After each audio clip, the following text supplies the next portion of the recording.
다 같이 기도함으로써 하나님께 예배드리겠습니다. 하나님께서 옛날에는 예언자들을 통하여 여러 번에 걸쳐 여러 가지 방법으로 우리 조상들에게 말씀하셨으나 이 마지막 날에는 아들을 통하여 우리에게 말씀하셨습니다. 하나님께서는 이 아들을 만물의 상속자로 세우셨습니다. 그를 통하여 온 세상을 지으신 것입니다. 그는 하나님의 영광의 광채시요 하나님의 본체대로의 모습이십니다. 그는 자기의 능력 있는 말씀으로 만물을 보존하시는 분이십니다. 그는 죄를 깨끗하게 하시고서 높은 곳에 계신 존엄하신 분의 오른쪽에 앉으셨습니다. 하나님 아버지, 오랫동안 여러 가지 방법으로 우리 인생에게 말씀하시던 하나님께서는 예수 그리스도를 이 땅에 보내셔서 하나님께서 참으로 하고 싶은 말씀과 참으로 보여주시는 그런 모습을 다 보여주시고 이제 예수님을 만물의 상속자로 삼으셨다고 하였습니다. 하나님의 모든 은혜와 축복은 예수님을 통해서만 받게 되는 것이라고 말씀하셨습니다. 오늘 그 예수님을 높여드리며 찬양합니다. 그 하나님을 경배하며 높여드립니다. 오늘 예배 순서를 통해서 모든 순서를 통해서 하나님께만 영광이 되는 예배를 드리기를 가득히 원하는 마음에 이 자리에 모였고 오늘 또 댁에서 온라인 예배 드립니다. 하나님 저희 예배를 받아주시옵소서. 예수님의 이름으로 기도했습니다. 아멘.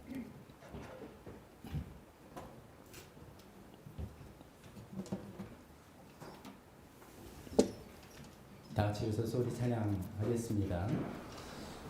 우리의 예배 시간은 어떻게 보면 계속해서 하나님의 관점과 하나님의 시간을 생각해보는 시간이라고 볼 수도 있겠습니다.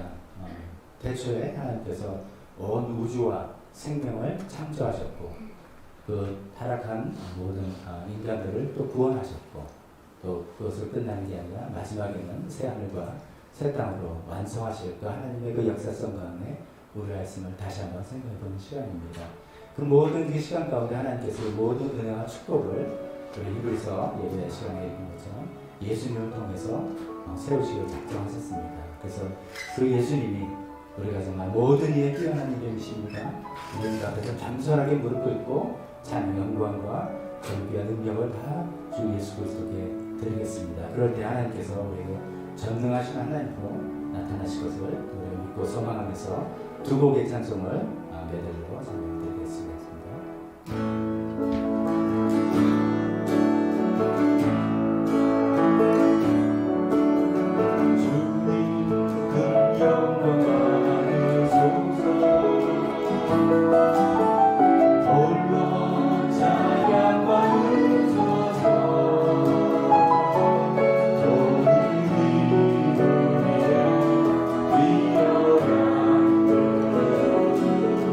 온 땅과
오늘도 하나님 아버지께 예바로 직접 교회로 오시고 또 댁에서 온라인으로 예배드리는 모든 사랑하는 교회 식구들 주님의 이름으로 환영합니다.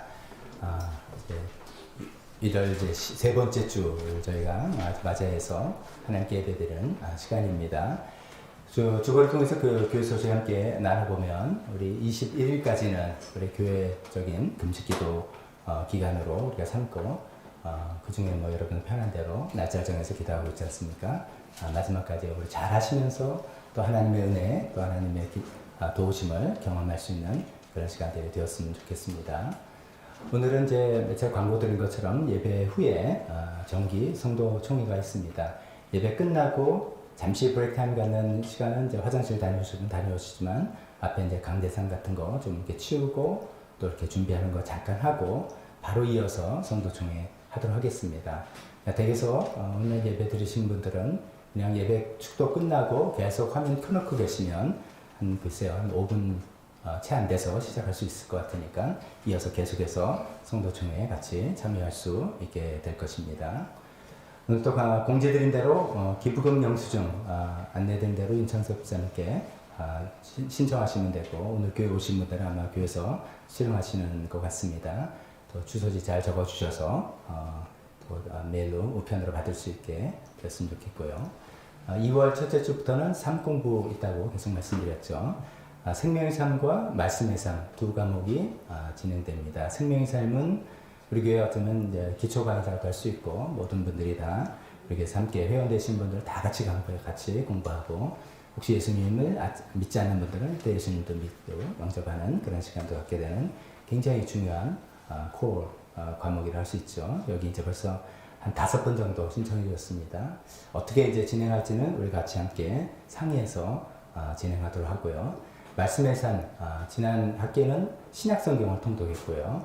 이번 이제 봄에는 구약 성경 전반부를 같이 읽으려고 합니다. 또 더 많은 분들 참여해 주시면 좋겠습니다. 이것은 100% 비대면으로 제가 카톡으로 안내문 또 네이버 밴드로 안내문 드리면 여러분들이 집에서 여러분 편하신 시간에 일정표대로 구약성을 읽고 말씀 요약도 아니라 그냥 적기만 하고 사진 찍어서 같이 확인하는 그런 시간입니다. 많은 분들이 굉장히 유익한 시간이 되었다고 하니까 혹시 지난 학기에 지난번에 참석하지 못한 분들 있으면 이번에 꼭 같이 해서 구약성경 창세기서부터 같이 하나님 말씀 쭉 읽어 나갔으면 좋겠습니다.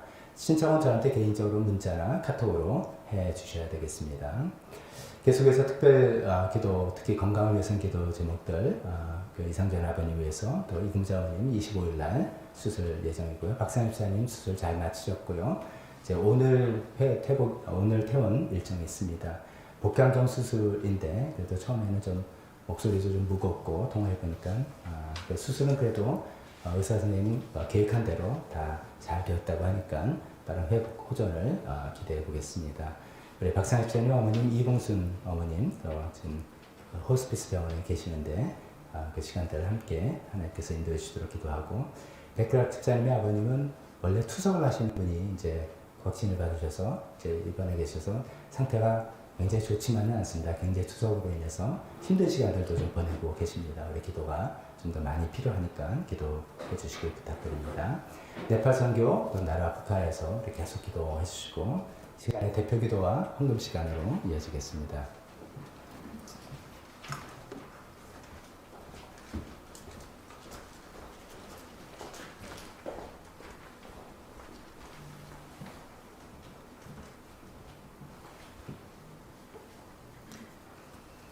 함께 기도드리시겠습니다. 사랑의 하나님 아버지, 새해를 허락하시고 새로운 기회와 사명을 주신 주님을 찬양합니다. 비록 코로나로 인해 예전처럼 마음껏 예배하지 못하지만 이런 상황 속에서도 매주 예배할 수 있도록 은혜를 베풀어 주시니 참 감사합니다. 이 시간 교회에서 또 가정에서 온라인으로 함께 예배하는 자리에 함께 하시어 이 예배를 기쁘게 받아주시옵소서. 주님, 코로나로 인해 저희는 너무 많은 것을 잃었습니다. 함께 예배하고 함께 식사하며 평범하게 지냈던 모든 일상이 무너져 버렸습니다. 또한 여기저기서 많은 물질로 손해본 안타까운 사연도 접하게 됩니다. 이런 어려운 상황 가운데서도 우리의 주님은 늘 저희들을 향해 있는데 저희는 하나님을 의지하기보다는 자신의 경험과 지식을 의지하고 모든 문제를 저의 힘으로 해결하려 했음을 고백하오니 용서하여 주시옵소서. 현실과 환경에만 고정된 우리 눈을 들어 어떤 상황에서도 절망을 이신 부활의 주님을 바라보며 어서 속히 코로나가 종식되어 일상에 멈춰진 기능들이 회복되어질 수 있도록 도와주시옵소서. 2021년 우리 교회 표어인 나는 사역자다를 마음에 품고 각자 주님이 허락하신 사명을 감사와 은혜로 잘 감당할 수 있기를 간절히 기도드립니다.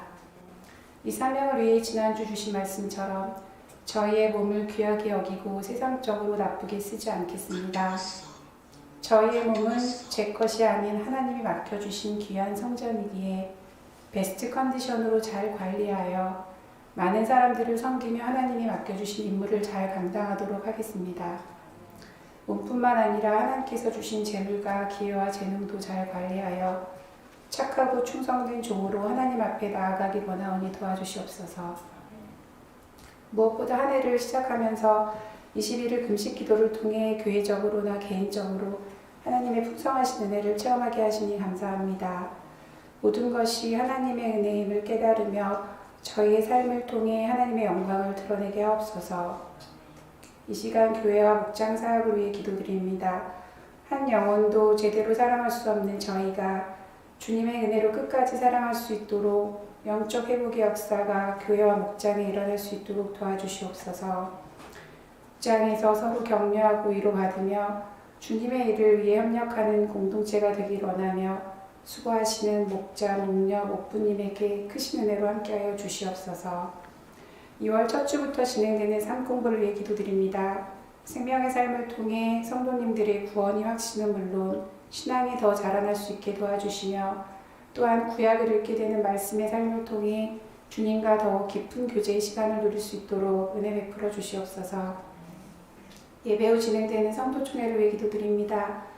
지난 한 해 코로나로 인한 어려운 상황 속에서도 교회를 이끌어 주신 주님께 감사드립니다. 한 해를 결산하면서 하나님의 은혜를 기억하게 하시고 또 새로운 예산을 편성하면서 부족하지 않게 채우실 하나님을 기대합니다. 이를 위해 보이지 않는 곳에서 늘 수고하시는 손길을 기억하시고 축복하여 주시옵소서. 나라를 위해 기도드립니다. 다툼과 분열, 탐욕으로 인한 온갖 죄악들을 용서하시고 하나님을 경외하는 지도자들이 세워지게 하옵소서. 대통령과 유정자들이 하나님의 뜻을 충실히 반영하는 정치를 하게 도와주시며 특별히 백신 공급과 접종이 잘 이루어져서 코로나로 인한 모든 어려움이 속히 해결될 수 있도록 도와주시옵소서. 이 시간 육체의 질병으로 고통받는 지체들을 위해 기도드립니다. 박상희 집사님의 수술 후 빠른 회복과 1월 25일 척추협착 수술을 앞둔 이금자 어머니를 위해 기도드립니다. 또한 이상전 아버님과 이봉순 어머니, 백기락 집사님의 아버님과도 모든 치료의 과정 가운데 함께해 주시길 기도드립니다. 제이드리머와 조이랜드, 조이코너 아이들이 오직 주님의 은혜와 긍휼로 공동체 안에서 건강하게 신앙생활할 수 있도록 도와주시며 김진경 목사님과 선생님들에게 지혜와 건강을 허락하여 주시옵소서. 또한 한숙, 김재영 선생님이 섬기는 하늘꿈학교에 주님의 특별한 은혜를 더해 주시고 더 많은 탈북 청소년들이 이곳에 와서 주님을 만나 주님 안에서 참 자유를 얻을 수 있기를 소망합니다. 네팔 선교를 위해 기도드립니다. 네팔의 시티미션 교회와 라지 목사님 가정을 지켜주시고 전도금지법과 개종금지법이 속히 해결될 수 있도록 도와주시며 맡기신 사역에 하나님의 은혜와 사랑이 있기를 기도드립니다. 이 시간 말씀을 전하실 박덕주 목사님을 위해 기도드립니다. 생명의 산 공부 인도와 교회 지정 가운데 영육간의 강건함을 지켜주시고 목사님께 큰 은혜로 함께해 주셔서 능력의 말씀을 전할 수 있도록 붙잡아 주시옵소서. 선포되는 생명의 말씀을 통해 저희들이 하나님의 위로를 경험하게 하시고 말씀을 귀로만 듣지 않고 순종하는 삶으로 결단할 수 있기를 원합니다. 존귀와 찬양을 받으시기에 합당하신 예수 그리스도 이름으로 기도드립니다.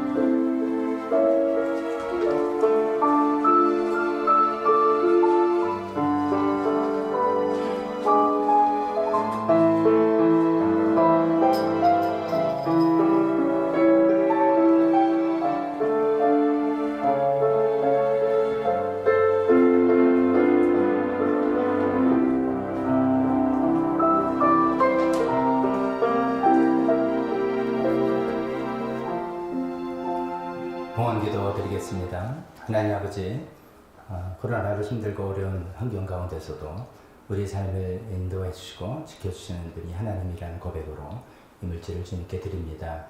하나님 아버지 드리는 믿음으로 드리는 이 손길을 복을 주시고 하나님께서 정말 이 물질을 통해서 하나님 우리 손에 있을 때는 우리의 경제를 살리는 것이고 도움이 되는 것이지만 하나님 손에 드렸을 때 하나님만이 하실 수 있는 신비롭고 놀라운 방식으로 사용해 주셨기를 간절히 기도드리며 모든 말씀을 예수님의 이름으로 기도했습니다. 아멘.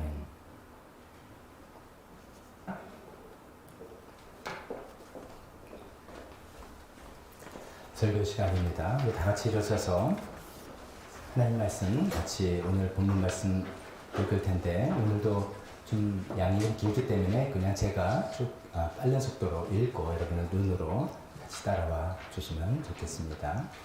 고린도전서 7장 1절부터 7절의 말씀입니다.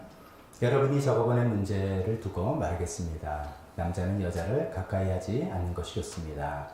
그러나 음행에 빠질 유혹 때문에 남자는 저마다 자기 아내를 두고 여자도 저마다 자기 남편을 두도록 하십시오. 남편은 아내에게 남편으로서의 의무를 다하고 아내도 그와 같이 남편에게 아내로서의 의무를 다하도록 하십시오. 아내가 자기 몸을 마음대로 주장하지 못하고 남편이 주장합니다. 마찬가지로 남편도 자기 몸을 마음대로 주장하지 못하고 아내가 주장합니다. 서로 물리치지 마십시오. 여러분이 기도에 전념하기 위하여 얼마 동안 떨어져 있기로 합의한 경우에는 예외입니다. 그러나 그 뒤에 다시 합하십시오. 여러분이 절제함에 힘이 없는 틈을 타서 사탄이 여러분을 유혹할까 염려되기 때문입니다. 그러나 내가 이것을 말하는 것은 그렇게 해도 좋다는 뜻으로 말하는 것이지 명령으로 말하는 것은 아닙니다. 나는 모든 사람이 다 나와 같이 되기를 바랍니다. 그러나 각 사람은 하나님께로부터 받은 은사가 있어서 이 사람은 이러하고 저 사람은 저러합니다. 아멘. 기도하겠습니다. 하나님 아버지, 우리 계속해서 고린도전서 말씀을 통해서 우리 삶의 실제적인 문제들을 또 이야기하게 됩니다. 실제적인 문제의 결론 부분만이 아니라 그 결론이 나오는 그 배경까지도 우리가 생각하면서 우리 삶에 많은 것을 또 생각해보고 적용해 볼 수 있을 것 같습니다.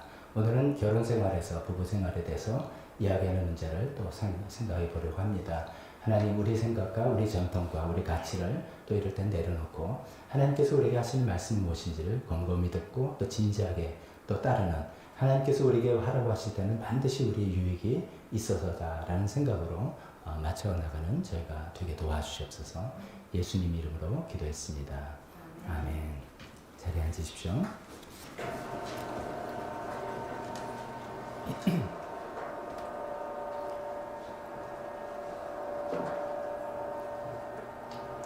오늘 원래 제목을 결혼과 독신에 대하여 관하여 이렇게 했는데 아무래도 이제 성도총회도 있고 그래서 두 가지 주제를 하는 건 좀 잘못했을까, 너무 길어지겠다 싶어서 앞에 결혼 부분만 이야기하려고 합니다. 그동안 우리가 이제 고린도전서를 쭉 순서대로 이렇게 쭉 살펴보면서 강해설교라는 것은 본문의 의미를 먼저 충실히 살펴보고 그 뜻을 적용해 본다는 뜻입니다. 주제설교를 한다면 본문의 내용은 이미 그냥 아는 걸 전제로 하고 적용 부분을 이제 바로 주제로 들어간다고 한다면, 강해설교는 본문의 내용이 뭔지 이런 걸 충분히 또 거론하고 이야기하면서 살펴보는 그런 식의 방식입니다. 그동안 살펴보니까 6장까지는 이제 교회 분열과 분쟁에 관한 이야기도 있었고, 교회 교인끼리 서로 법정 소송하는 문제도 있었고, 교회 내에서 정말 끔찍한 이제 음행의 일도 있고, 그래서 이제 그런 소문을 들은 거죠. 사도 바울이 어떤 이제 사도 바울을 에베소서 목회하고 있는 바울 사도에게 찾아와서 고린도 교회 큰일 났습니다, 이런 이야기 있습니다. 그래서 그 이야기를 듣고 걱정이 돼서 거기에 대해서 이제 거론을 하는 그런 부분이었습니다. 이제 그런 이야기가 6장까지 쫙 정리되고, 이제 7장서부터는 그 교인들이 이제 사도 바울을 찾아올 때 사실 이제 궁금한 것들이 있었어요. 사도 바울이 떠나고 난 다음에 당신들끼리 교회를 이제 운영해 나가면서 여러 가지 이제 이슈들이 생겼을 때 이럴 때는 어떻게 되는 거지? 저럴 때는 어떻게 되는 거지? 이런 질문이 있어서 소위 이제 질문지를 들고 온 겁니다. 그 질문을 받고 사도 바울이 하나씩 당신들이 물어본 이 주제에 대해서 나는 이렇게 말합니다. 이 주제에 대해서는 이렇게 말합니다. 이렇게 이야기가 진행되는 중입니다. 그 이제 첫 번째 주제가 결혼에 관한 그런 이야기가 돼서 오늘도 그런 부분을 살펴보려고 합니다. 고린도서 7장에 이제 7장의 결혼에 관한 결혼, 독신, 재혼, 이혼 뭐 하여간 이런 모든 주제가 여기 7장에 다 있고 8장은 이제 다른 주제로 넘어가는데 7장을 읽으면서 우리가 하나 이제 전체적으로 배경을 이해하셔야 될 게 있습니다. 그 배경을 이해하지 못하면 굉장히 좀 성경을 조금 오해하거나 왜곡되게 이해할 수가 있어서 그것을 말씀드리려고 합니다. 7장을 읽기 전에 우리 가져야 될 배경은 이겁니다. 결혼은 하나님께서 우리에게 주신 놀라운 축복과 선물입니다. 결혼은 이제 하나님께서 가정을 통해서 우리에게 행복을 누리게 하고 자녀를 낳아서 기쁨을 맛보게 하고 여러 가지 이제 유익한 제가 여기서 일일이 거론할 필요가 없는 그런 많은 은혜와 축복과 사랑을 누리게 하는 그런 것이죠. 이 결혼에 관해서 가장 이제 원론적인 이야기는 창세기 2장에 나온다고 말씀할 수 있습니다. 창세기 2장은 뭐 남녀가 서로 결합하여서 한 몸을 이룬다 이런 내용 아니겠습니까? 그게 이제 결혼의 가장 원론적인 이야기입니다. 한 몸이 되는 것, 남녀가 결합해서 한 몸 된다 그런 것인데 이제 고린도서 7장을 지금 저희가 읽는 본문을 보면 조금 이상한 생각이 듭니다. 그래서 이제 고린도서 7장은 저는 이렇게 말씀드립니다. 이거는 원론적인 이야기가 아니라 보통 우리가 글을 읽으면 총론이 있고 전체적인 개관이 있고 총론을 딱 설명한 다음에 그 다음에 강론으로 들어가잖아요. 세부 상황에 맞게 들어가는 것처럼 창세기 2장이 총론입니다. 결혼은 뭐냐? 하나님 주신 선물이고 남녀 결합해서 한 몸을 이루어 나가는 것이다. 라는 것이 총론이고 원론이라면 고린도서 7장 여기 나온 것은 좀 세부적인 상황입니다. 고린도 교회가 맞닥뜨리고 있는 특수한 사정에 대한 질문, 그 특수한 사정에서 나오는 질문에 대한 대답 이렇게 이야기했습니다. 그 안에 결혼의 원론에 해당되는 부분도 있지만 그런 특수한 사정 때문에 이런 이야기를 하는구나 라고 이해를 하지 못하면 굉장히 이상한 생각이 들 수 있습니다. 왜냐하면 7장을 전체적으로 읽어보면 결혼에 대해서 상당히 부정적인 이야기를 하고 있습니다. 예를 들어 이런 겁니다. 결혼하지 않고 혼자 사는 게 낫다. 하면서 우리는 창세기 2장에서 결혼이야말로 하나님의 축복과 이거를 생각했는데 사도 바울은 결혼하지 않는 게 낫다. 이런 이야기를 하고 뒤에 보면 결혼하는 것도 죄는 아니다. 이런 얘기 나와요. 그러면 우리 모두가 죄를 질 뻔했는데 죄는 아니라니까 감사합니다. 이래야 될지 이게 굉장히 어떻게 해야 되지? 이렇게 좀 곤란한 생각이 드는 거죠. 그리고 또 이제 이런 거 있습니다. 7장에 고린도 7장에 보면 결혼을 하는 것도 나쁜 건 아니다. 이렇게 이야기하는데 그 다음에 결혼을 하는 이유는 음행에 빠지지 않기 위해서 하는 거다.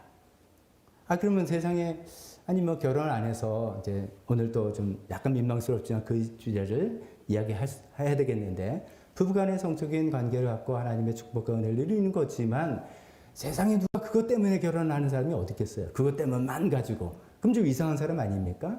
결혼에 다른 목적이 여러 가지가 있는데 마치 7장만 딱 잘라서 읽으면은 결혼한 사람은 성적 욕구를 참지 못해서 그냥 하는 거야. 괜찮아 해도 돼. 나쁜 건 아니야.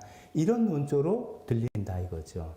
이거는 원론이라고 우리가 생각할 수는 없고 총론이라고 생각할 수 없고 이 고린도 교회가 지금 맞닥뜨리는 특수한 사정에 대한 그런 질문에 대한 대답이란 우리가 대화할 때도 어떤 특수한 일이 있으면 그 이야기를 하는데 그것만 똑 잘라서 당신 그때 그렇게 말했잖아 그러면 좀 답답한 거죠. 그런 거랑 마찬가지로 이건 고린도 교회가 지금 맞닥뜨린 좀 특수한 사정에서 이야기하는 거구나라는 걸 감안하면서 우리가 이해를 해야 되겠습니다. 그러면 여러분 마음속에 그 특수한 사정이 뭐지? 이 질문이 드실 거예요. 그죠? 뭔데? 이렇게 생각합니다. 이 고린도 교회, 당시 교회 특수한 사정은 고린도 교회 안에 이 결혼, 또 결혼과 더 이제 정확히는 부부 간의 성적인 관계, 성관계에 대해서 굉장히 상반된 생각을 갖고 있는 두 그룹이 있었다는 거예요. 이 두 그룹이 굉장히 상반된 생각을 가지고 서로 이게 좀 마찰이 있을 정도로 있었다는 것입니다. 한 그룹은 어떤 그룹이냐면 우리가 지난 6장에 그런 얘기를 한 거예요. 고린도 교회가 처하고 있는 고린도 도시가 굉장히 성적으로 좀 이렇게 문란한 도시라고 말씀드렸지 않습니까?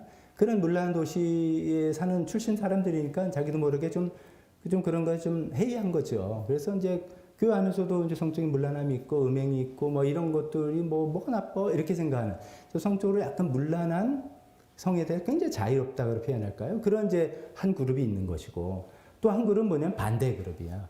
반대 그룹은 결혼을 할지라도 부부가 성관계 하는 건 안 좋아. 사람이 우리가 신앙적으로 살고 거룩한 사람을 살려면 금욕을 해야지.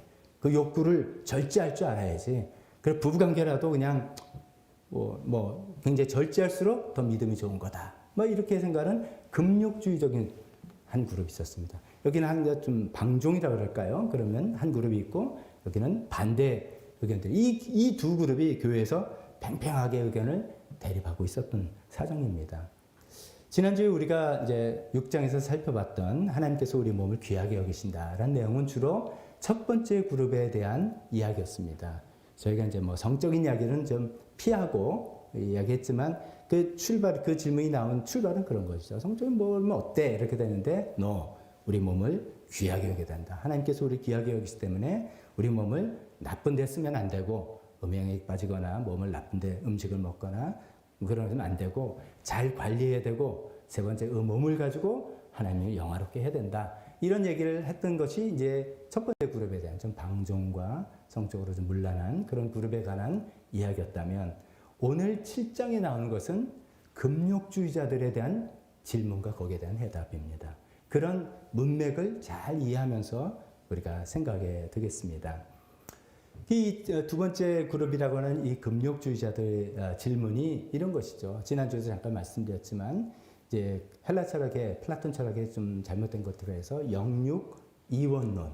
뭡니까? 영은 거룩하고 귀한 것이고, 몸은 천한 것이다. 이런 생각이 들어서, 그게 이제 그 당시 교회 안뿐만이 아니라 교회 밖에 1세기, 2세기, 3세기, 4세기 때 굉장히 많은 그 로마 제국 시대에 굉장히 성행하는 어떤 그 철학 사조였습니다.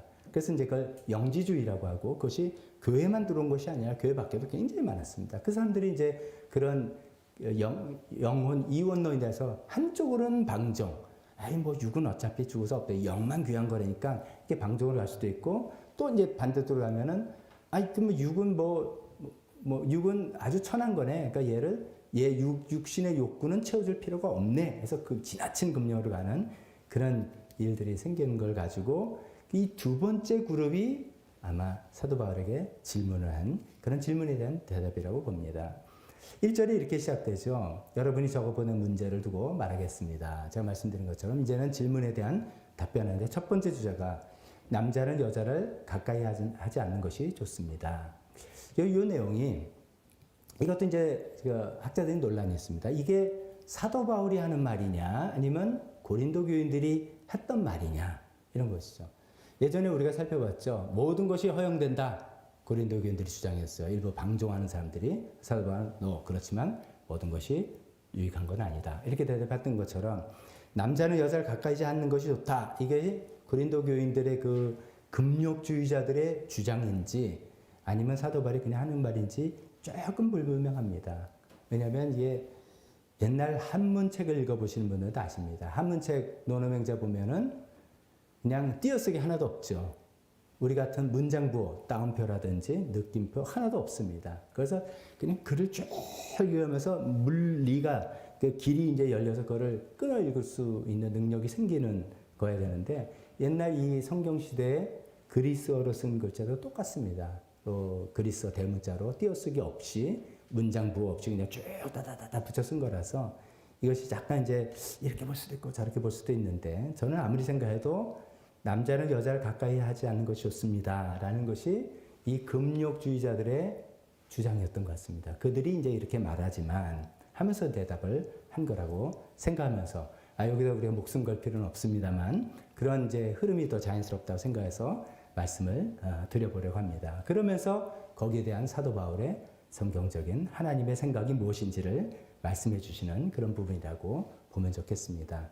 자, 7장 전체를 이제 우리가 또 다루면서 또 이해를 부탁을 드려야 될 것이 있습니다. 이제 고린도전서가 이제 좋은 점 중에 하나는 굉장히 우리 구체적인 상황을 이야기해 줘서 참 좋은데, 7장은 조금 좀 부담스럽습니다. 왜냐하면 그 주제가 결혼도 결혼의 다른 원론적인 이야기가 아니라 부부간의 성관계, 성생활, 그 다음에 독신, 이혼, 재혼, 이런 주제입니다. 그래서 이제 사실은 어떤 분들한테는 전혀 해당되지 않은 분들도 있고, 사실 저는 설교를 준비하면서 설교 말씀이 그래도 한 분 한 분에게 그래도 해당이 되고 적용 포인트가 되고 이러기를 기대하는데 주제가 딱 이렇게 좁은 주제가 되면 뭐 나한테는 뭐 너는 아무 상관이 없었어 이렇게 되면 좀 이거 좀 어떡하나 이런 생각이 있거든요. 근데 이제 워낙 이렇게 구체적인 주제다 보니까 그렇게 될 수도 있지만 우리가 나 자신에게 해당이 안 되더라도 이것을 원리를 잘 배워서 주변에게 이렇게 좀 알려주기도 하고 조언도 줄 수 있고 그랬으면 좋겠다 생각이 들고요.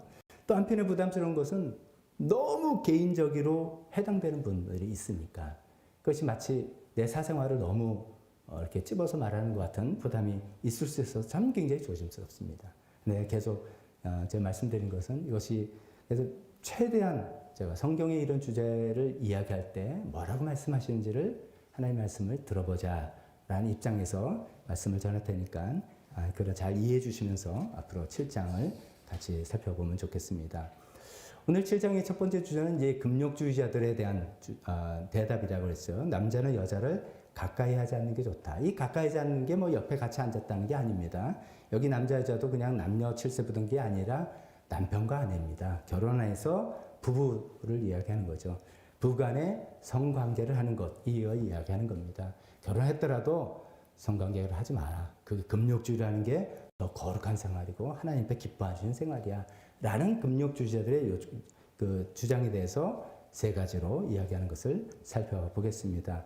첫 번째 이야기는 배우자의 성적 욕구에 민감해야 한다. 배우자의 성적 욕구에 민감해야 된다. 이런 얘기를 성경은 우리에게 하고 있습니다. 우리가 잘 아시다시피 성은 하나님께서 우리에게 준 축복이죠. 가끔 보면 성에 대해서 좀 부정적인 그런 생각을 갖고 있는 분들이 있습니다. 어쩌면 이제 성을 굉장히 금기시하는 가정에서 잘 성장했기 때문입니다. 많은 우리나라 사람들이 그렇습니다. 유교적인 문화는 성을 굉장히 금기하고 다 있는 건데도 그 말하면 안 되거나 아니면 굉장히 반대로 음담패설로 이야기하거나 그래서 성에 대한 어떤 생각을 굉장히 왜곡시키는 사회에서 우리는 자라났던 것이죠. 게다가 어떤 성적인 잘못 문제로 가정에 큰 어려움을 당한 가정이라면 그런 가정에서 자랐다면 예를 들어서 뭐 아버지가 바람이 나가서 집안이 풍지박살 나거나 어려운 큰 경우 환란을 겪었다면 성에 대해서 굉장히 부정적인 생각을 가질 수밖에 없게 되겠죠. 그러나 그것은 우리가 개인적으로 겪은 일이고 하나님께서 원론적으로 우리는 성적인 존재로 만졌죠. 우리는 뭐 성관계를 떠나서 우리는 섹슈얼 빙으로 남성, 여성 어떤 성을 갖고 있는 존재로 하나님께서 만드시고 또 남성과 여성의 관계를 통해서 그런 성적 관계를 통해서 하나님께서 우리는 기쁨과 즐거움을 누리시기를 하나님께서 바라시는 것이죠. 어떤 거기서는 쾌락도 있을 것이고 그보다도 좀 더 중요한 그 친밀감, intimacy 이것을 하나님께서 맛보길 원하시고 그렇기 때문에 하나님께서는 부부가 성적인 즐거움을 누리는 것을 기뻐하시는 선물로 우리에게 주셨다고 말할 수 있겠습니다. 흔히들 이제 이렇게 얘기하죠. 어떤 성적 욕구, 성욕, 이것은 강물 같다라고 생각하자는 거예요. 강물이 이제 한강이라든지 뭐 강에 이제 그 제방가 뚝 안에서 내에서 흐를 때 강물이 많아야지 우리가 그걸 잘 쓰죠. 식수원으로 쓰고 농사 때도 쓰고 수력 발전도 하고 잘 이 강둑 안에 있는 물은 굉장히 우리에게 유용합니다. 그러나 홍수가 나서 마치 이 강물이 강둑을 넘는다면 굉장히 피해와 어려움을 겪게 되는 거 우리가 다 알고 있지 않습니까? 마찬가지라는 것이죠. 이 성욕이라는 것도 어쩌면 이제 부부라는 관계 안에서, 부부라는 울타리 안에서 이루어져야지 굉장히 즐거움과 유용함이 있는데 부부라는 울타리를 넘어서면은 굉장히 파괴적이고 상처가 남고 문제가 생기는 그런 것이라고 우리가 이해할 수 있습니다. 우리가 알다시피 부부라는 울타리 밖에서 일어난 성관계 그때 배우자에게 엄청난 상처를 주고 가정에는 큰 수치가 될 수도 있고 자기 자신도 결국 파괴가 되는 그런 일이 생길 수밖에 없겠죠. 이것은 부부가 되기 전에도 마찬가지입니다. 그러니까 부부라는 울타리 안에서 하나님께서 이 성관계를 인조하고 이것을 기쁨을 누리라고 하시는데 부부가 되기 전에 이런 관계를 하는 것도 안 좋은 결과들이 많이 일어납니다. 지난 시간에 뭐 시간 강의에서 그 얘기를 언급하지는 않았습니다만 지난 시간에 하나님께서 우리 몸을 얼마나 귀하게 여기시는가 이야기를 하시면서 사도 바울이 어떤 예를 들었습니까? 그렇기 때문에 하면서 창기랑 연합하는 것은 안 된다. 이런 얘기를 하지 않았어요? 근데 이게 우리 사고는 좀 이해가 안 되는 이야기를 했습니다. 창기랑 연합하면 한 몸이 된다. 이렇게 표현을 했습니다. 근데 이제 우리가, 죄송합니다. 오늘은 좀 그런 이야기를 그냥 하는 시간이니까 말씀드릴게요. 세상에 누가 요새 그런 관계를 하고선 한 몸이 됐다 생각하는 사람은 아무도 없습니다. 그런데 그것은 하나님의 관점이라는 거죠. 하나님은 육신의 결합을 한 몸이라고 보시는 거죠. 그러니까 부부가 되기 전에 뭐 관계를 맺고 하는 것들은 어쩌면 하나님의 입장에서 보면 너무나 이상한 일들을 많이 하는 겁니다. 이 사람과 한 몸 됐다가 또 뭐 저 사람과 한 몸 됐다가 이상한 일들을 하게 되고 그 안에서 말도 못하는 문제들이 생기는 거기 때문에 성적인 관계는 부부라는 울타리 안에 있을 때 정말 우리가 유용하게 축복을 누리며 기쁨을 누리며 생각할 수 있는 그런 것 같다라고 말씀드릴 수 있겠습니다. 자, 그런 맥락에서 두 번째로 생각할게요. 이 축복을 즐기기 위해서, 누리기 위해서 부부는 상대방의 성적 욕구에 민감해야 된다라고 이야기하고 있는 것입니다. 3절을 다시 보면은 참 재미있는, 희한한 표현입니다. 남편은 아내에게 남편으로서의 의무를 다하고, 아내도 마찬가지 아내로서의 의무를 다하라 했습니다. 이 의무는 맥락상 무슨 의무입니까? 밥을 해줄 의무입니까? 돈을 벌어다 줄 의무입니까? 아닙니다. 성적인 의무입니다. 성적인 관계로서의 의무를 다하라고 합니다. 또 부부가 한 몸이 되었기 때문에 서로 내 몸인데, 내 몸인데 왜 나를 어떻게 해? 라는 것이 아니라 내 몸을 자기 마음대로 주장하지 못한다. 내 몸이니까 타치하지 마. 내 몸 내가 마음대로 할 수 있어. 가 아니라 적어도 부부가 한 몸이기 때문에 성적인 관계에 있어서는 내 몸을 내가 함부로 주장하지 못한다라는 그런 굉장히 놀라운 이야기를 하고 있습니다. 자, 이것이 이제 무슨 뜻으로 우리가 생각해 볼 수 있는가를 몇 가지 생각해 보면 이런 것이죠. 오늘 제가 드린 말씀은 어떻게 보면 너무나 뻔한 말씀이라고 생각하는데 목사님이 괜히 이렇게 민망하게 저런 얘기를 자꾸만 하시나 이렇게 생각할 때 오늘 그냥 작정하고 본문이 이렇기 때문에 말씀드리는 거니까 제가 언제 뭐 이런 얘기를 더 하겠습니까? 오늘 본문이 이렇게 됐으니까 저도 좀 이렇게 굉장히 주저했지만 할 수 없다는 마음에 말씀을 드립니다. 이 말씀을 어떻게 생각할 수 있겠습니까? 배우자가 어떤 성적인 관계를 요구할 때 절대로 배우자를 면박 주거나 모욕감을 주거나 거절감을 주거나 이렇게 해서는 안 된다는 것이죠. 뭐 이렇게 짐승 취급하거나 아니면 당신을 이렇게 밝혀 뭐 이렇게 생각해서 굉장히 모욕감을 주고 면박을 주고 하는 것이 안 된다. 그래서 그래서 곤란하다라는 그런 얘기를 하고 있습니다. 배우자에게 우리 누구나 다 성적인 욕구가 있다는 것을 인정하라는 거고 그 상대방의 성적인 욕구에 민감하라라는 그런 얘기죠. 의무가 있다고까지도 표현하고 있습니다. 그래서 어떻게 보면은 그다지 욕구가 생기지 않다 할지라도 가능하면 맞춰주려고 애를 쓰는 것이 필요할 수도 있겠다는 것이죠. 이게 말처럼 쉬운 것은 물론 아니겠습니다. 그러나 어떻게 보면 여기 의무라고 표현하는 게 너무 센 표현이라면 섬김이라고 표현해도 되겠습니다. 내가 마음이 없지만도 그래 하나님께서 우리에게 그런 자연스러운 욕구를 주셨고 그것은 부부 안에서만 우리가 만족시키는 것이고 그렇다면 상대방의 욕구를 내가 섬겨주자. 그걸 의무란 표현이 너무 세다면 그렇게라도 생각해 보면 좋지 않을까 싶습니다. 자, 그렇다면 그러면 상대방이 요구하면 무조건 다 들어줘야 되는가? 쉽지 않을 경우도 있지 않습니까? 예를 들어 내 육신의 건강이 그렇게 되지 않은 경우도 있겠고요. 또 마음 상태나 여러 가지 이유로 그게 안 되는 경우도 있습니다. 또 성적으로 불감, 또 불능 이런 경우도 있습니다. 또 나이도 들면 점점 그런 욕구는 좀 없어지죠. 그리고 또 나이가 젊더라도 피곤하면 그냥 이게 싫은 거지 않습니까? 어린 아이를 키우는 그 상태에서는 굉장히 이게 피곤감이 있기 때문에 자연스럽게 우리가 다 겪었던 그런 문제이겠습니다. 근데 그런 걸 또 감안한다면 성경이 의무라고 했는데 이렇게 의무를 강요할 것만이 아니라 이런 점을 고려하면서 배우자를 도와줘야 되겠죠. 피곤하니까 그럼 내가 좀 일을 거들어 준다든지 아니면 더 잘해준다든지 그래서 배우자가 나는 우리 남편에게 우리 아내에게 나는 늘 사랑받아 난 사랑받는 느낌 인정받는다는 느낌 이런 것들이 있어야지 자연스럽게 그런 부분이 연결되지 않겠습니까?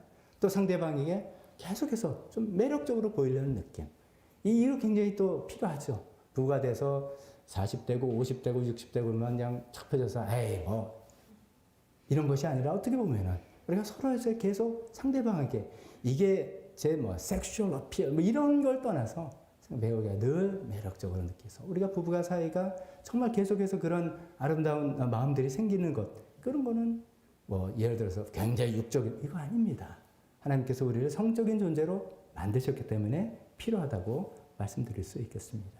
또 어떤 다른 문제가 있다면 같이 전문가를 찾아가서 도움을 받기도 하고 굉장히 이런 것들을 서로 배려하고 도와주고 해서 서로의 욕구와 그런 것들이 아름답게 이루어지는 그런 것들이 필요하지 않을까 싶습니다. 그래서 첫 번째 사도 바울은 우리에게 이야기하는 게 배우자의 성적 욕구에 민감해야 된다. 라는 것을 여러 가지 이야기로 하고 있습니다. 두 번째 이야기는 남편과 아내는 동등하다라는 이야기를 하고 있습니다. 남편과 아내는 동등하다. 성경에서 우리에게 이야기해 주신 것은 우리는 지금 다 이미 누리고 있기 때문에 뭐 그런가 생각하지만 굉장히 그 신약 성경만 해도 1세기 로마 제국 시대라면 군인들이 무력으로 전 세계를 통치하던 시대입니다. 문민 시대가 아니라 무력 시대, 굉장히 남성 마초주의 시대 같은 그런 시대의 혁명적인 이야기를 우리에게 알려주고 있습니다. 남자와 여자는, 남편과 아내는 역할은 분명히 다르다. 남편이 집안의 가장이 되고 머리가 되는 역할이 그렇지만 신분상으로는 동등하다라는 이야기를 계속 성경이 우리에게 알려주고 있지 않습니까? 그런 것들을 부부간의 관계를 통해서도 이야기를 하고 있습니다. 그런 남녀가 동등하다는 것을 전제로 하면서 이런 부부간의 어떤 성적인 관계도 이야기하고 있습니다. 어떤 이야기냐? 남편과 아내에게 똑같은 것을 요구하는 것이죠. 남편에게 말하기를 아내에게 성적 의무를 다해라. 또 남편에게 성적 의무를 다해라. 똑같은 것을 요구합니다. 이것이 또 지금 현대사에서는 어떤 경우를 보면 뭐 여권신장, 여자 부인이 더 이렇게 좀 실세가 있는 집들도 있죠. 그렇게 됐지만 계속 말씀드렸나 1세기 로마 제국 시대 여성들은 인권이 별로 존중받지 못했던 그 시대 모든 권력과 돈과 이런 건 다 남편이 갖고 있는 시대 그 시대에 이런 혁명적인 이야기를 하고 있습니다. 아내에게 성적 의무를 다해라. 남편에게 먼저 이야기합니다. 그러니까 이제 어떤 불평등 우리 옛날 우리나라 조선시대나 이럴 때도 보면 굉장히 우리 이제 왜곡된 그런 관계들 많지 않습니까? 그냥 뭐 남편이 모든 걸 다 갖고 있고 그걸 맞추려고 어떻게 하려고 하는 스토리들 많이 여러분 떠오를 겁니다. 그런 것이 아니라 부부는 동등하다. 성적인 욕구를 표현하고 요구하고 하는 면에 있어서도 동등하다. 이런 얘기를 하고 있는 것입니다. 이런 얘기는 이제 남편과 아내가 동등하다는 그런 성적인 요구를 표현하고 누리고 하는 것에서 더 나가 생각해 보면 이런 이야기까지 되겠습니다. 부부란 뭐냐? 이겁니다. 부부란 뭐냐? 부부란 어떤 기능적인 역할만 하면 되는 거냐? 제가 이제 어떤 의미를 표현하냐면 왜 결혼하냐 이거죠. 당신 왜 결혼하냐? 그러면 그냥 혼자서 헛벌이는 좀 힘들고요. 요새는 다 맞벌이 해야 되니까 같이 결혼해서 인컴이 하면 그래서 집이라도 갖고 뭐 이렇게 하니까요. 왜 결혼하냐 또 물으면 그래도 뭐 대를 이어줄 사람이 필요하지 않습니까? 또 우리 애 누가 키워줘야 되지 않습니까? 순전히 남성주의 생각이겠죠. 왜냐면 우리 부모님 봉양하는데 제가 어떻게 합니까? 우리 와이프가 좀 해줘야 되고 뭐 이런 여러 가지 이제 결혼에 소속되는 많은 기능들이 있습니다. 근데 그런 기능은 이제 사실 그런 기능적인 기능만 보면서 결혼한다는 것과 성경이 사도 바울을 통해서 우리에게 이야기하는 것은 천지 차이가 있는 것이죠. 성경에서 우리에게 이야기하는 건 부부는 한 몸이다. 부부는 한 몸이다. 제가 아까 말씀드린 것은 친밀감 이겁니다. 우리가 부부간의 성관계를 갖는 것이 어떤 성적인 어떤 그런 물리적인 육체적인 행동도 있겠지만 그 안에서 오는 어떻게 우리가 생물학적으로 표현할 수 없는 쾌감과 이런 것도 있겠지만 궁극적으로는 친밀감이잖아요. intimacy. 내가 두 사람이 하나다. 저 사람이 남편과 아내가 우리는 하나야. 그래서 마음과 뜻과 몸이 하나가 되는 그런 것이 굉장히 귀중한 아름다움 아니겠습니까? 그런 의미에서 부부는 동등하게 서로 친밀감을 요구하고 친밀감을 지향하는 한 몸 되는 존재다라는 것을 성경에서 우리에게 이야기하고 있는 것입니다. 그렇게 생각해 본다면 단순히 지금 오늘 여기 이야기하는 거 어떤 부부의 성관계이겠지만 돈 사용하는 거. 우리 집안의 돈은 누가 사용하는 그 결정권을 누가 갖고 있는가? 늘 뭐 우리 집안은 아빠야 이런 집이 있고 우리 집은 엄마야 엄마가 실권자. 뭐 경우에 따라 그럴 수는 있겠지만 항상 그렇게 되면 그럼 부부가 한 몸이라는 것에 대해서 좀 우리가 좀 생각을 해봐야 되는 것이죠. 올해 휴가는 휴가지 결정은 누가 하는가? 늘 엄마가 좋은 대로만 한다. 그건 좀 문제가 될 수도 있겠죠. 이사 결정은 누가 하나? 우리가 아빠 편한 대로만 한다. 이것도 좀 문제가 될 수 있겠죠. 우리가 부부가 한 몸이라는 것, 한 몸이라는 것을 계속 염두에 두면서 생각해 보는 것을 성경 우리에게 이야기하고 있습니다. 그런 측면에서 뭐 이런 생각도 한번 해봤습니다. 가끔 우리가 이제 교회에서 서로 이야기하고 아니면 교회 밖에서도 이제 부부 모임이나 이렇게 이야기해 보면 서로 부부끼리 서로 호칭이 굉장히 다양한 걸 보고 있습니다. 우리 이제 부모님 세대 때는 주로 뭡니까? 아유, 바깥 양반, 집안 사람, 안 사람 이렇게 표현하죠. 이것은 굉장히 전통적인 사회에서부터 우리가 물려받은 호칭이라고 생각합니다. 왜냐하면 남편은 늘 밖에서 일하고 돈을 벌어오고 아내는 늘 집에서 살림하는 사람.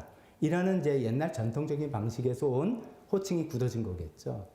그래서 이제 큰 의미를 두지 않고 부른다고 할 수 있지만 어쩌면 제가 너무 지나치게 한다고 볼 수도 있겠지만 한 몸은 아닐 수도 있겠다. 그러면 이런 생각이 듭니다. 또 이런 호칭도 있습니다. 이제 남편을 이렇게 부릅니다. 아유 우리 아저씨는 말이야. 뭐 이렇게 남편을 이야기하는데 아저씨라고 불러요. 우리 아저씨. 그것도 우리 아저씨야. 주로 이제 좀 한 50대 넘어가신 분들에 대해서 제가 많이 듣는 표현입니다. 한 몸 좀 아닌 것 같아요. 좀 아닌 것 같은 느낌도 듭니다. 또 이제 부인을 우리 마나님 이렇게 부르는 경우도 있죠. 이거는 한 몸이라는 어떤 친밀한 관계에서 이렇게 호칭하지는 않지 않을까라는 지극히 주관적인 생각이지만 생각을 해봅니다. 또 젊은 세대는 이런 것도 있습니다. 오빠. 결혼했는데 오빠예요, 오빠. 처음에는 뭐 오빠로 이제 부르면서 연애를 하다 결혼했으면 그럴 수도 있겠습니다만 계속 오빠, 나중에 이제 연예인들 이제 TV 같은 데 보면 결혼 생활 꽤 했는데도 오빠더라고요. 왜 오빠라고 부를까? 저는 제 생각에 이거는 성경적인 생각 아닙니다. 틀릴 수도 있겠죠. 제가 분석을 잘못했을 수도 있겠지만 이 남녀의 나이 연령 차에서 오는 우리나라 사회 연령이 굉장히 예민하잖아요. 그러니까 남편이라서 우리 한 몸인데 한 몸이어야 되는데 오빠를 원하는 거예요. 나를 위해서 이렇게 보호해줄 오빠를 원하는 그런 심리작용인가 싶은 생각이 듭니다. 부부는 한 몸입니다. 동등한 한 몸입니다. 그래서 오늘 말씀은 성적인 요구도 동등하게, 성적인 의무도 동등하게 하는 것이고 그 밖에 많은 부부 생활에 어쩌면 호칭도, 어쩌면 돈 쓰는 것도, 어떤 모든 결정도 동등한 자격에서 물론 역할은 다르겠지만 동등한 상태에서 해야 된다는 것을 우리에게 이야기하고 있습니다.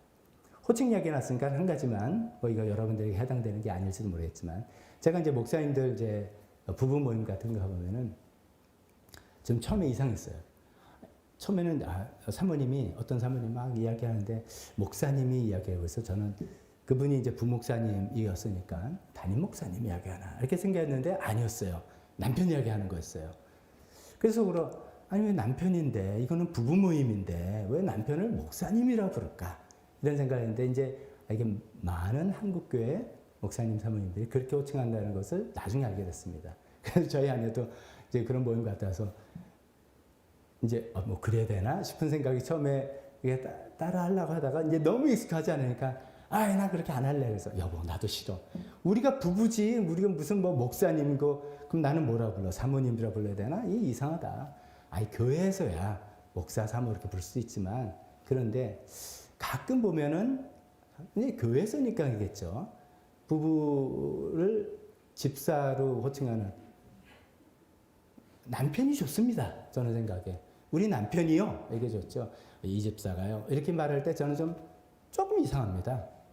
남편은 남편이고 아내는 아내가 더 자연스러울 것 같아요. 한번 여러분들이 이제 제가 너무 예민한 건지 모르겠지만 제가 말씀드리는 요지는 이거죠. 부부는 동등한 한 몸이다.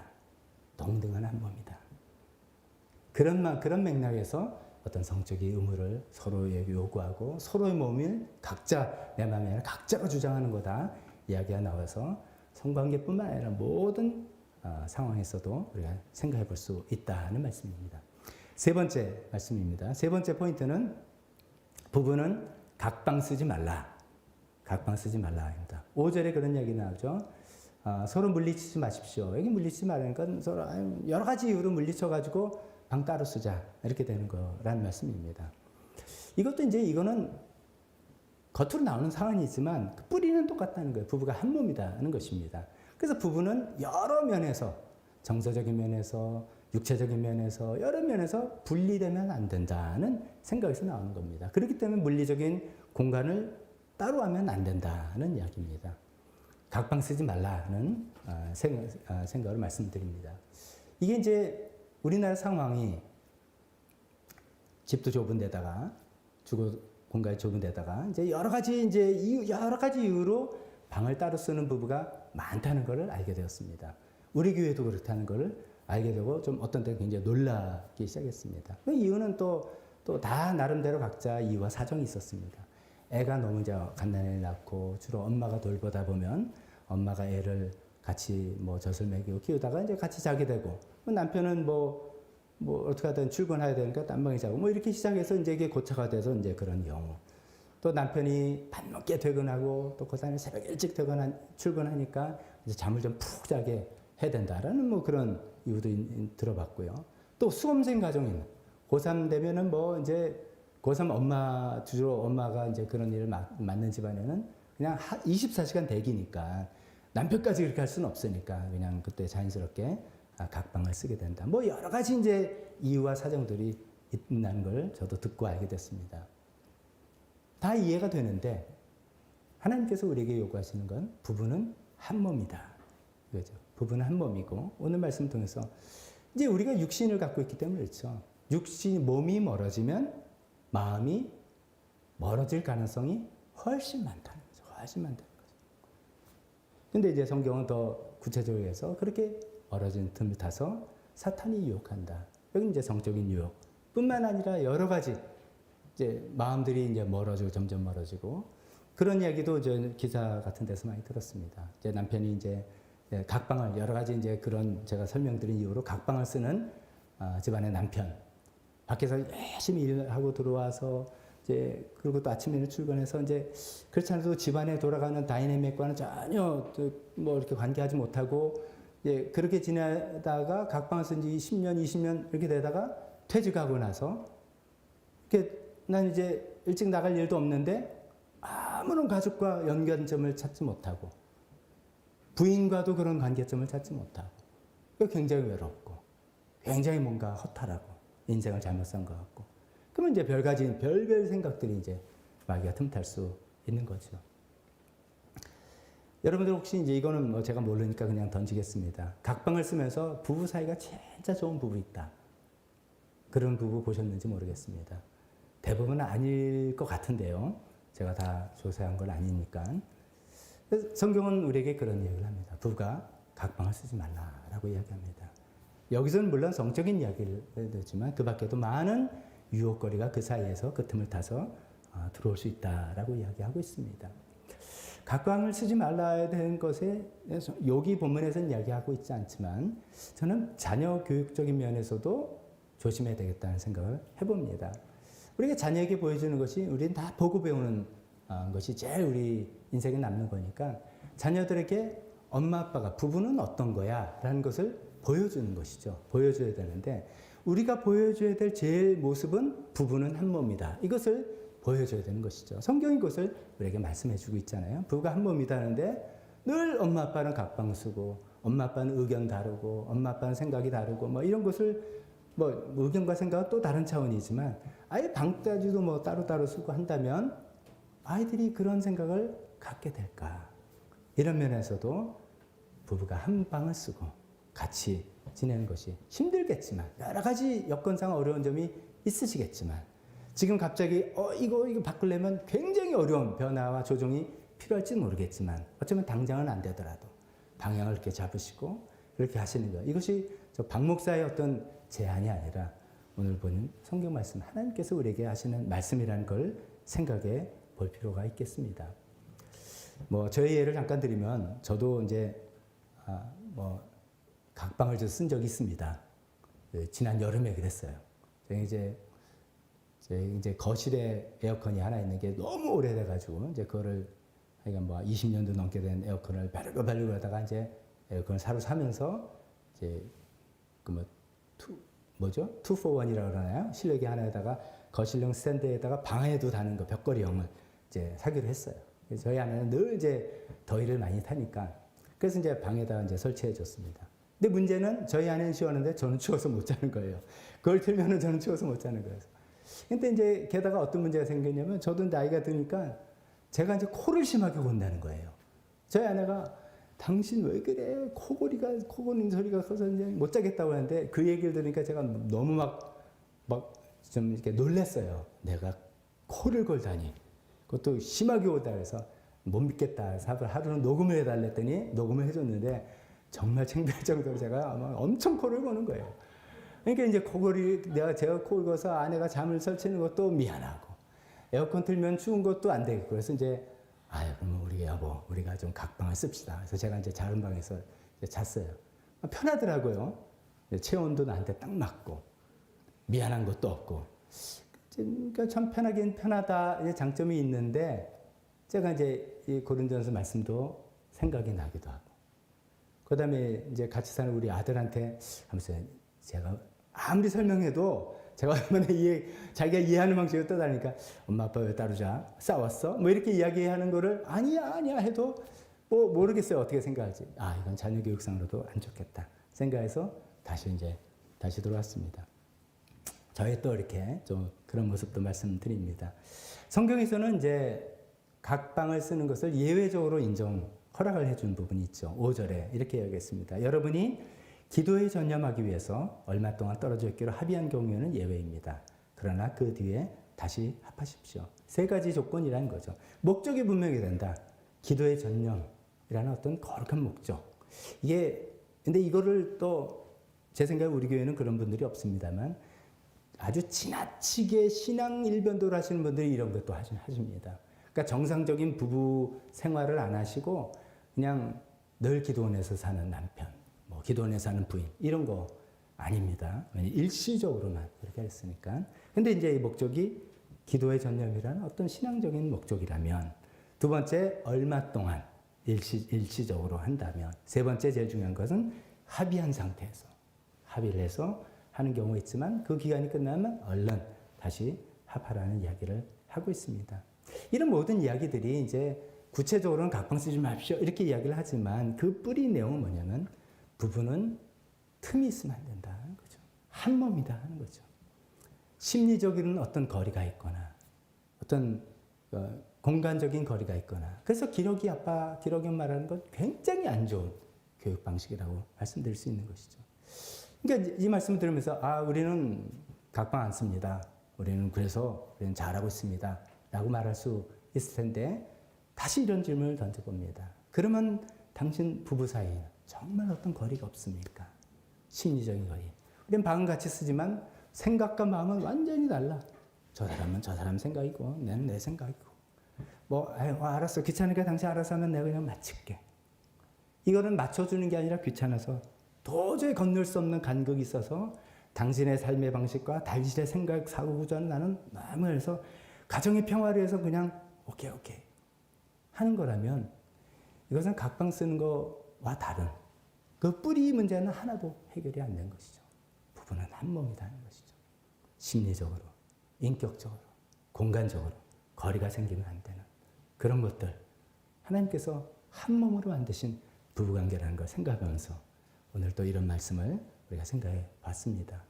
상대의 성적인 욕구를 민감하게 우리가 서로 생각하고 또 남녀는 동등하다는 것도 생각하면서 또 각방을 쓰지 않으면서 각방 쓰지 않는 그 했다 안 했다가 아니라 우리 부부 사이에 어떤 거리가 있는지 간극이 있는지 이런 것들 생각할 때 이런 것을 우리가 잘 생각하면서 하나님의 성경 말씀의 뜻을 할 때 지금은 꼭 어떤지 다 이때까지 불편했고 세상 사람 다 그러던데 라고 할지 모르지만 하나님께서 우리에게 요구하실 때는 반드시 우리의 유익이다. 반드시 우리의 유익이 있어서 그것을 말씀하신다라는 생각으로 따라가 보시면서 하나님께서 주시는 결혼을 통해서 축복과 그 기쁨을 누리시는 모두가 되시기를 주님의 이름으로 축원합니다. 기도하겠습니다. 하나님 아버지, 오늘도 결혼에 대해서, 부부관계에 대해서 하나님께서 하신 말씀을 우리가 또 들어봤습니다. 어떤 것은 너무 구체적이라서 우리가 좀 낱낱이 이야기가 좀 민망스러운 얘기도 있지만 사실 우리의 삶의 부분의 이야기인 것을 또 인정합니다. 하나님, 비춰볼 때 우리가 하나님께서 우리에게 말씀하신 대로 잘하고 있는 부분도 있고 어떤 경우는 하나님의 말씀과는 굉장히 동떨어져 있는 그런 부분도 있을 수 있습니다. 하나님 아버지, 하나님 뜻에 맞춰 나가는 저희가 되게 도와주시옵소서. 그 구체적인 방법과 그 생각들을 주님께서 계속 알려주셔서 하나님께서 우리의 행복과 유익을 위해서 말씀해 주시는 그 방법 따라갈 수 있게 도와주시옵소서. 지금은 우리 주 예수 그리스도의 은혜와 하나님 아버지의 사랑하심과 성령님의 교통하심이 부부가 한 몸 되고 결혼을 통해서 하나님의 행복과 축복을 하나님께서 알려주신 방식대로 누리기를 원하는 여기 있는 모든 분들 머리 위에 지금부터 영원토록 함께 있을지어다. 아멘.